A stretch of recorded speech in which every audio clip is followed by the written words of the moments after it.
tudo bem com vocês? Continuando nosso trabalho sobre nossas aulas aí sobre a ditadura militar.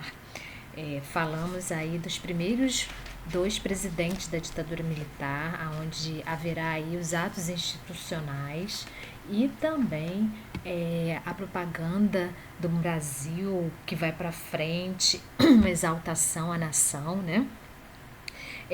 Falamos também aí dos órgãos de repressão, a censura,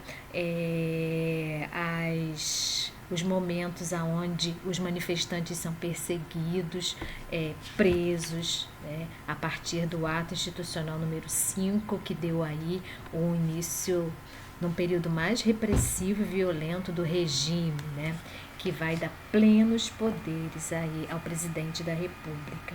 E a censura vai proibir aí qualquer informação que pudesse aí denegrir a imagem da ditadura, né? A censura vai atuar nos jornais, nas revistas, nas rádios. A gente viu esse momento, né? O AI-5 também chamado aí de anos de chumbo, né? Após esse momento. Então, o primeiro presidente que a gente viu foi o presidente Castelo Branco. O segundo presidente foi o general Costa e Silva. E aí, a gente vai ver agora o momento do terceiro presidente, o general Médici. O general Médici é que vai colocar em prática o ato institucional número 5, o momento onde a ditadura militar tem mais poder de combater aí quem é contra a esse sistema, né? Então, a gente vai falar aqui da resistência, a resistência em várias áreas, né? A resistência da imprensa, a resistência dos movimentos estudantis, a resistência dos indígenas, dos quilombolas, a resistência armada, né? Que vai encarar de frente aí esse exército. Então, a aula de hoje é sobre a resistência, grupos que irão tentar fazer a voz serem ouvida, mesmo com toda a censura que há aí durante esses anos de chumbo. Para isso, a gente precisa, então, conhecer o nosso presidente Médici, o general Médici, que é o presidente desse momento. Esse aí é o general Médici com a faixa de presidente da República. Ele vai governar aí durante a ditadura de 1969 a 1974. A gente sabe que o ano de 68 foi o ano da instituição do ato institucional número 5, que foi em dezembro, né? E o Costa e Silva ficou doente. Então, Médici é escolhido a assumir a presidência em 1969 e é ele que vai colocar em prática todo o ato institucional, todas essas perseguições em relação a essa resistência, né, contra alguns setores da sociedade não aceitar a ditadura. Primeiro, a gente tem aí a resistência à imprensa. Então, vamos abrir aí na página 298 a resistência à imprensa. Então, a imprensa brasileira, ela foi profundamente afetada pela essa repressão, é claro, né? Porque é a imprensa que vai divulgar as informações e as informações estão sendo censuradas. Então, muitos jornais que faziam oposição ao regime foram fechados. Veículos de comunicação que conseguiram manter suas atividades eram constantemente alvo de censura. Então, algumas redações de jornais e editoras de livros tiveram edições impressas apreendidas e destruídas, além da prisão de seus editores. Então, vejam que não é brincadeira, né? Se falasse algo contrário ao que o governo queria, ou ao que o exército queria, era censurado, era fechado o estabelecimento ou até mesmo presos, né? Olha que interessante esse aqui. Esse jornal aqui, uma parte dele foi censurada. A gente tem aqui no primeiro jornal a defesa da liberdade de imprensa não é solidária. Isso é o que está escrito nesta reportagem aqui, ó. Nessa reportagem aqui. Mas esse pedacinho foi censurado. Então, se foi censurado, o que colocou no lugar? colocou aqui, ó, o poema de Camões, o poema das grandes navegações portuguesas, Os Lusíadas, né? Outras imagens que nós temos, às vezes eles colocavam uma receita de bolo, uma receita culinária, no lugar do que era censurado. Então, nada era publicado se não houvesse aí, não tivesse que passar pela censura, né? Então, insatisfeito com as condições impostas, né, alguns jornalistas criaram periódicos independentes, quer dizer, jornais independentes, que era chamada aí imprensa nanica. Então, a imprensa nanica são jornais independentes feitos pelos jornalistas insatisfeitos com a censura que estava acontecendo, né?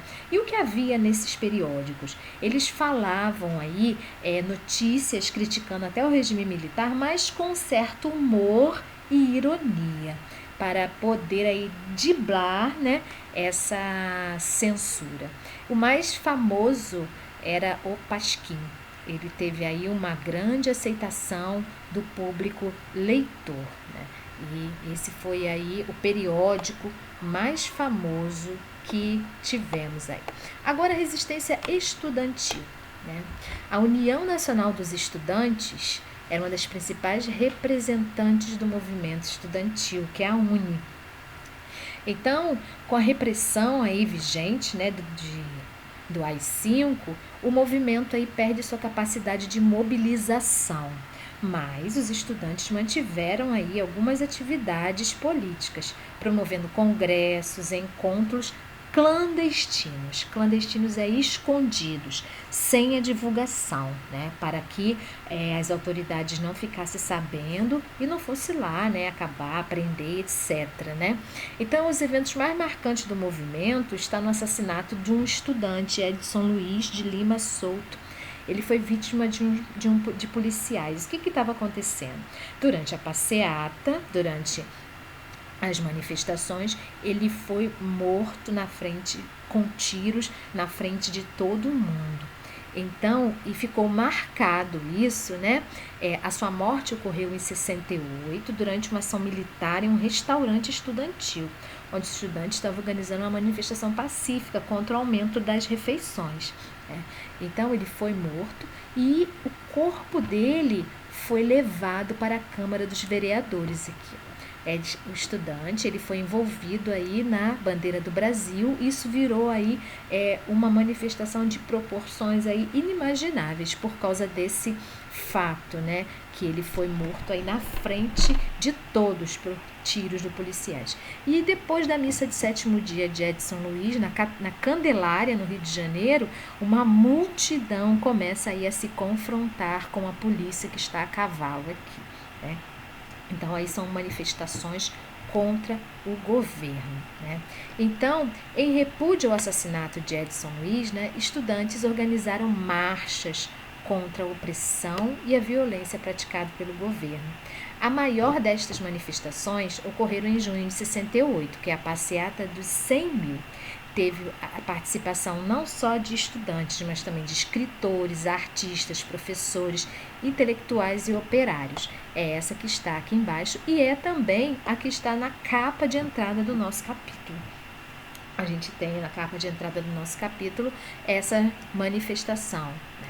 Aqui é uma multidão lá na cidade do Rio de Janeiro, na Candelária. Aqui a gente tem outra imagem desse momento, dessa passeata, ó, contra a censura, liberdade, contra a repressão, artistas, clero, estudantes, todo mundo tinha aí as faixas, os cartazes, como está também na nossa apostila aí, cheio de faixas, né? E aqui um grupo de artistas que estavam também participando aí dessa manifestação.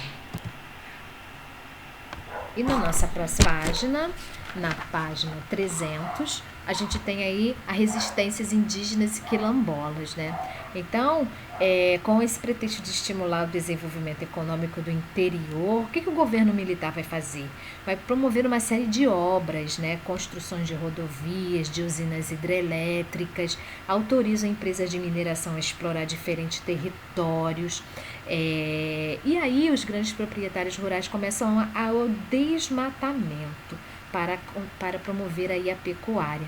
E muitas dessas ações foi realizada aí sem a preocupação com as comunidades indígenas e quilombolas, que foram muito prejudicadas com isso, com esse pretexto de estimular esse desenvolvimento econômico aí do interior. Para vocês terem um exemplo, no final da década de 70, houve a construção de uma barragem no estado da Bahia que vai aí, alagou uma vasta área no território quilombola das comunidades, né? E esses alagamentos geraram uma grande miséria nessas comunidades, que não receberam qualquer tipo de indenização do governo militar pelas perdas de sua terra, né? Então, com esse processo de desenvolvimento econômico, aí houve também a ocupação irregular de terras indígenas. Muitos indígenas foram expulsos de seus territórios, houve perseguições, prisão, tortura e morte de lideranças indígenas que reivindicavam aí os direitos pela sua população, né? Então, em 1980, como maneira aí de resistir a essa violência praticada aí pelo Estado, quer dizer, pelos militares, né? As lideranças indígenas fundaram aí uma União das Nações Indígenas. É uma organização nacional comandada por indígenas com o objetivo de defender aí os direitos desse povo. A gente tem uma imagem aí de um índio, né?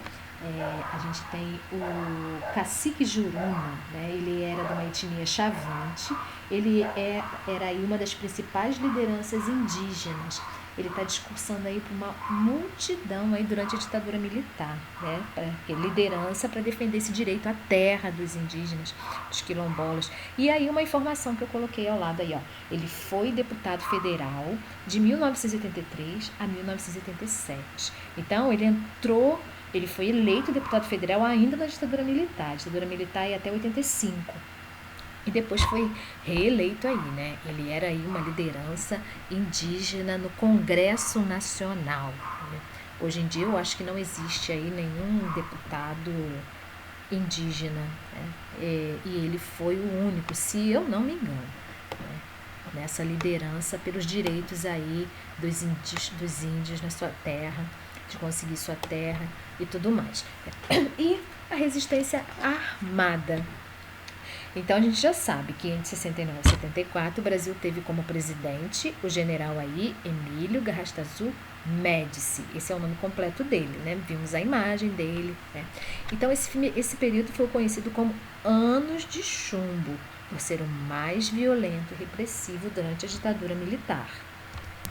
Então, nesses anos de chumbo, foi colocado em prática o AI-5, foi o ato institucional mais violento de todo o regime militar.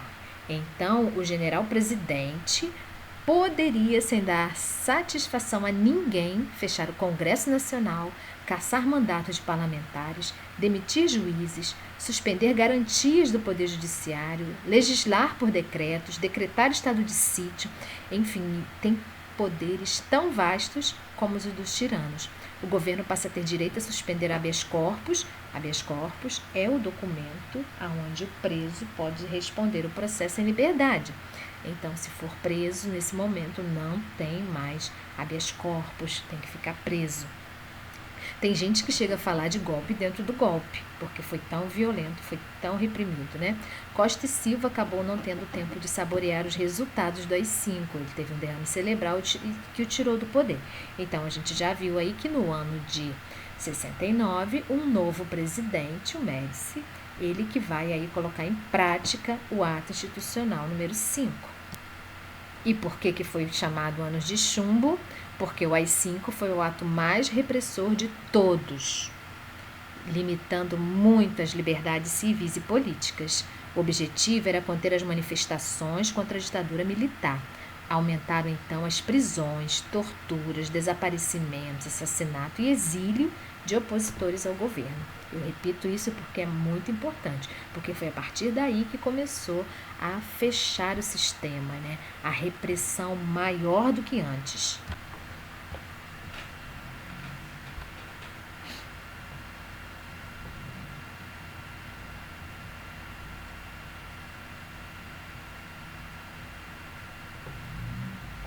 Nesse momento aqui, a gente tem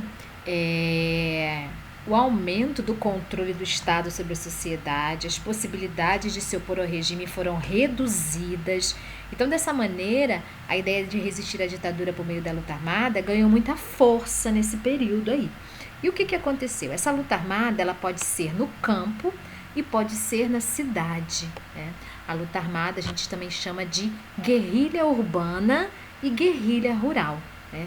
Na cidade surgiram aí movimentos que foram batizados com outros nomes. Movimento Revolucionário 8 de Outubro, o MR8, a Ação Libertadora Nacional, a ALN, a Vanguarda Popular Revolucionária, a VPR. Então, a gente tem movimentos que estão aí surgindo, e esses movimentos eles pegam em armas, né? É composto aí de diferentes setores da sociedade que são contrários a esse tipo de regime de governo. Ou estudantes, operários, camponeses, ex-militares, eles agiam principalmente por meio de assaltos para conseguir dinheiros e armas, né? E às vezes eram jovens inocentes que nunca tinham pego em armas, eram treinados para isso, apenas pelo ideal aí de lutar pelo que eles não concordavam, né? E houve um fato importantíssimo nesse momento aí, que é essa capa de jornal aí, né? Houve também os sequestros de diplomatas estrangeiros, com a intenção de trocá-los pela libertação de presos políticos. O que é isso, né? Esses homens importantes, que não são brasileiros, dois, né, um da Suíça e um dos Estados Unidos, eles foram sequestrados por esses grupos.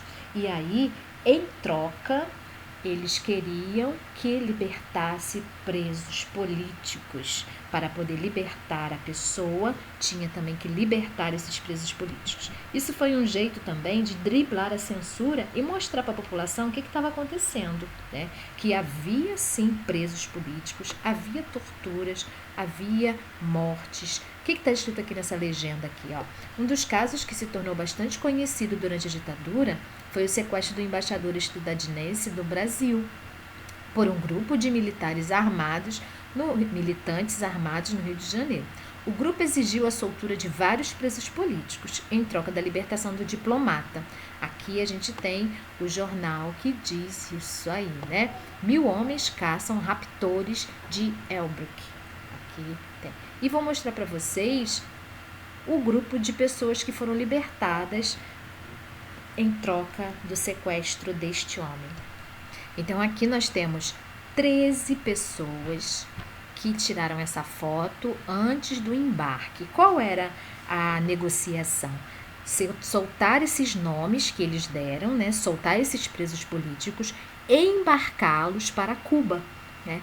E o embaixador só seria solto depois que essas pessoas estivessem aí já desembarcado em Cuba, vamos dizer assim, no exílio, a salvo da repressão que eles viviam aqui no Brasil, né? Então aqui nós temos as pessoas que tiraram a foto antes de embarcarem e eles foram aí trocados pela vida aí do embaixador americano, né?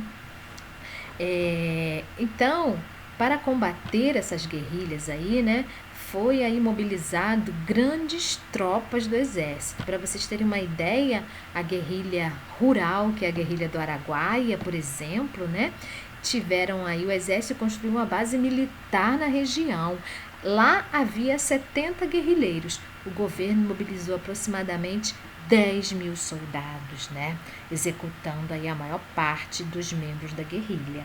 Então, o governo lutava com todas as forças para continuar aí a sua resistência. E as pessoas que eram aí contrários a essa ditadura, eram chamados aí subversivos, né?